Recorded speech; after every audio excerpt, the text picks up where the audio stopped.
Welcome to a Bass Musician Magazine video recap live from the Winter 2018 NAMM show in Anaheim. The recap starts now. Hey everybody, this is Raul for Bass Musician Magazine, and today we have a real special treat for you because as you've been following all of our NAMM coverage, you might have noticed that we had a little bit of a omission, I'll call it. However, it was carefully planned. As we talked with Brian Wickman at the Famous Warwick booth, we wanted to bring you in more detail what they have to offer us this year. And of course, we've arranged to get together here with Jon Giroux, the NR Relations Manager, coming to us from the Famous Warwick music box where they keep him enclosed all the time.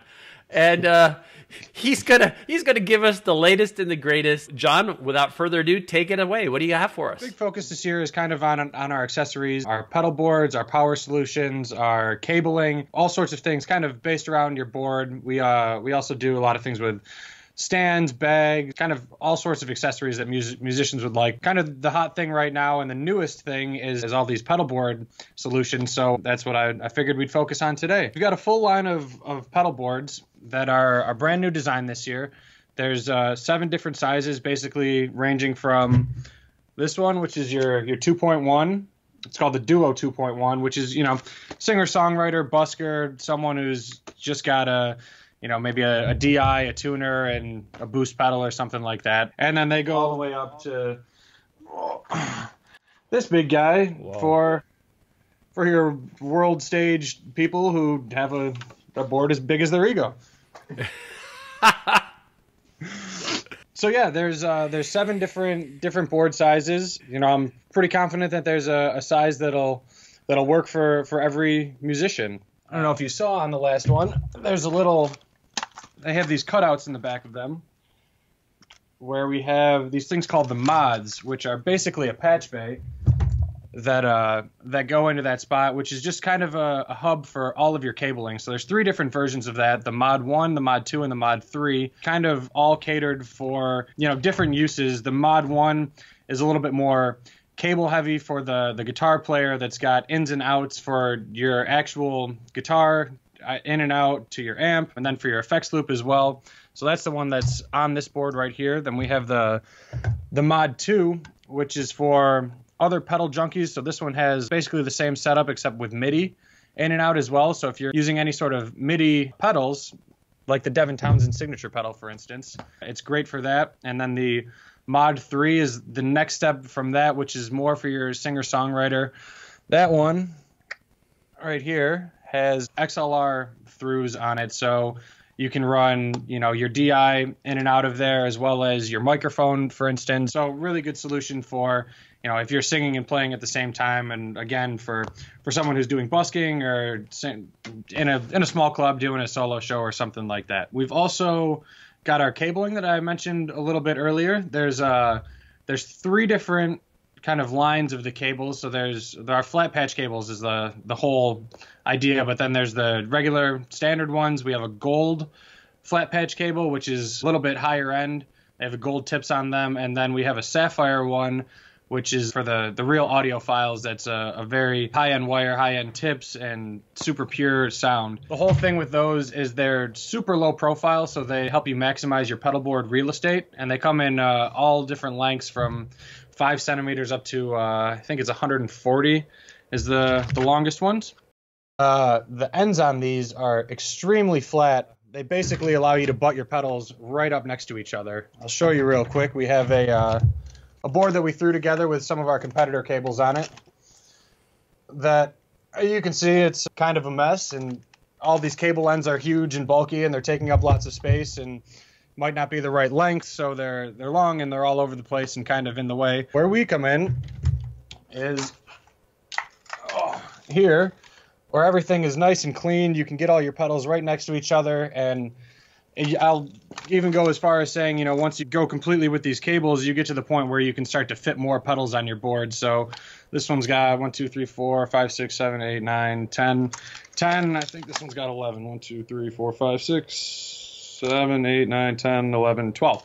Like I said, they just really kind of cut down the space of those cable ends and and help you maximize that pedal board real estate. We also do these in a full-on instrument cable.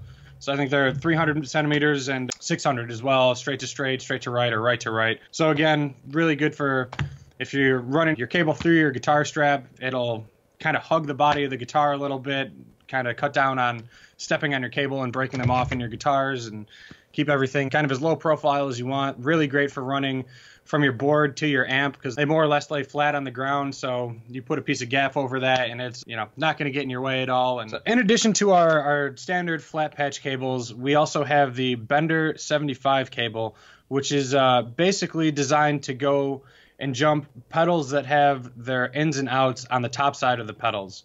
And so what it does is it bends like this and basically bridges that gap between pedals like that, instead of having to do something like this. That's what's new and exciting for us on the patch cable side of things. On the instrument cable side of things, we've also got flat power cables, which go with our different power supplies. So those are similar design and similar concept. They're just the cable end that plugs into your pedal for like a 9-volt, for instance, is really low profile, so you can just kind of, again, maximize your pedal board real estate. And lastly, I would say, is our power supplies for pedal boards. So we've got a few different power supplies based on what you need. My favorite one is the Power LTXL, which is, I like to think of it as kind of the battery that you carry in your pocket to charge your cell phone on the go. It's about that same size, about the size of a pedal. Charges with a mini USB. It's got a USB out, so you can charge any of your other electronics, and then it has 2 9-volt outs. And so that'll run an entire board. It's great for something small like this, like your little busking board. Again, it's right over here. It's got a 4 LED display that shows you your power level, and then it comes with different cables in the box. And so I believe there's at least one daisy chain in there, definitely one 5 pedal daisy chain. You could hook up to 2 of them. So I've run both of these bigger size boards that have upwards of 10 pedals on there for 4 or 5 hours at different trade shows and things like that. Again, really good for musicians who are kind of doing the busking thing, or they're out playing clubs and shows and you don't want to worry about questionable power at a venue that could go down at some point, or it doesn't have a consistent voltage or something like that. This kind of eliminates venue power, at least for your pedals. We'll see if we come out with something that'll power your amp for you. But circle back on our pedal boards a little bit. Like I said, there's 7 different sizes. Each one comes either with a gig bag or in a flight case. And so this is what your gig bag would look like. It's got a nice front pocket where you can throw some extra cables, extra pedals, whatever you need, picks, tuners. For those of you that are flying all around the world and throwing your stuff in a trailer and on an airplane, we've got a version that comes in a flight case that's road ready and perfect for all your stickers and all the abuse you can put on it. Well, and if people want to know, again, with all of this great line of stuff, if people want to know more about it or find out where they can get it, what's the best website to look? We have a website just dedicated to all of this Rockboard product. It's rockboard.net, rockboard.net. Jon, thank you so much for giving us the whole lowdown. I'm sure a lot of people will appreciate that this is a lot quieter than getting this information at the NAMM show and competing with 20 drum kits and 30 bass amps all at the same time. And folks, make sure you check this out, especially if you're big in pedals. It looks like there's something for everybody's needs, whether you just have a few pedals or, as Jon mentioned, a pedal board as big as your ego. Well, thanks again. This is all this great information coming to you from Famous Warwick, Jon Giroux on Bass Musician Magazine. Thank you for checking out bassmusicianmagazine.com, the face of bass.